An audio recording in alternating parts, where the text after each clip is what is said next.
Question me donne l'occasion de vous parler un petit peu de l'ADN Mazars, en fait, finalement, puisque cette soirée rentre en résonance très fortement avec notre propre histoire. En fait, Mazars, au départ, c'est un cabinet créé par Robert Mazars lui-même en 1940 à Rouen. Et aujourd'hui, après un développement d'abord axé sur l'Europe, puis sur l'international, nous avons franchi des étapes absolument époustouflantes de mon point de vue, puisque nous couvrons aujourd'hui 86 pays, plus de 22 000 collaborateurs. En France, nous recrutons plus de 1000 jeunes par an. C'est un succès assez époustouflant. Comment ce succès s'explique ? Différents facteurs, évidemment. On a des valeurs que nous partageons tous au sein du partnership qui sont très structurantes pour notre évolution. Mais on a aussi choisi d'accompagner depuis toujours les grandes entreprises françaises qui rayonnent à l'international. Je pense à BNP Paribas, je pense à Publicis, dans le domaine du conseil et non plus de l'audit légal que je viens d'évoquer, je pense à des groupes comme Orange. Ça a soutenu notre croissance depuis nos origines et ce qui fait qu'aujourd'hui nous sommes un groupe complètement international. Quand cette opportunité de participer à cette soirée s'est présentée, puisque c'est la première édition des trophées internationaux CCI, on n'a pas hésité très longtemps, en fait, d'abord parce qu'on connaît très bien la manifestation sur le plan national. Ça fait de nombreuses années que nos pays participent avec enthousiasme à ces soirées et à ces séances de remise de prix. Donc on connaissait le format et on s'y sentait tout à fait à l'aise.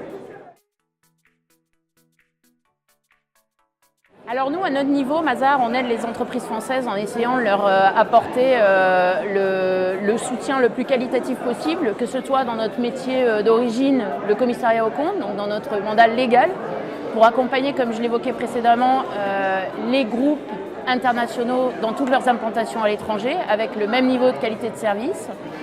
Je pense que c'est important pour les entreprises françaises qui souhaitent avoir une activité à l'étranger de maîtriser les contours des réglementations locales avec précision.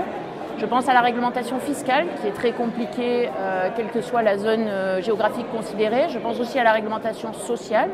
On a récemment eu l'occasion de travailler avec nos collègues d'Afrique du Sud. Et il y a une problématique de Black Empowerment qui est très lourde à gérer pour un entrepreneur français qui souhaite s'installer en Afrique du Sud. Et pour autant, l'Afrique du Sud est capitale pour le rayonnement en Afrique d'une entreprise française. Donc on apporte des soutiens sous forme de conseils et de prestations d'assistance avec un niveau de qualité à nos standards, c'est-à-dire avec le plus de professionnalisme possible. Je pense que le premier bénéfice pour moi de cette tendance, c'est de simplifier l'accès en fait, à l'information, aux systèmes, différents systèmes d'aide. Je pense que le concept de guichet unique est une idée qui revient en permanence auprès de nos clients, sur lesquels on échange en permanence avec eux. En fait, ils ont besoin de simplifier en fait, leur process d'implantation à l'étranger, que ce soit au travers des recherches de financement, ou au travers de l'appréhension dans toutes ces dimensions de la réglementation locale. Donc je pense que le concept de guichet unique est très positif, ça va dans le bon sens.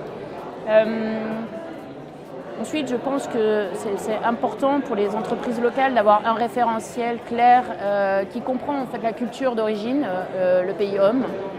C'est important d'intégrer en fait, la culture d'origine dans un plan de développement à l'international pour le réussir. Et je pense qu'en France, en fait, on a des marqueurs très forts en fait, qui fonctionnent bien, la productivité au travail, des industries qui fonctionnent très bien, qui s'exportent très bien depuis toujours, un système de financement qui est certes en mouvement, il faut qu'on se mette à niveau sur certains sujets autour des nouvelles formes de refinancement des sociétés comme la blockchain ou ce type de sujet, mais le processus est en marche.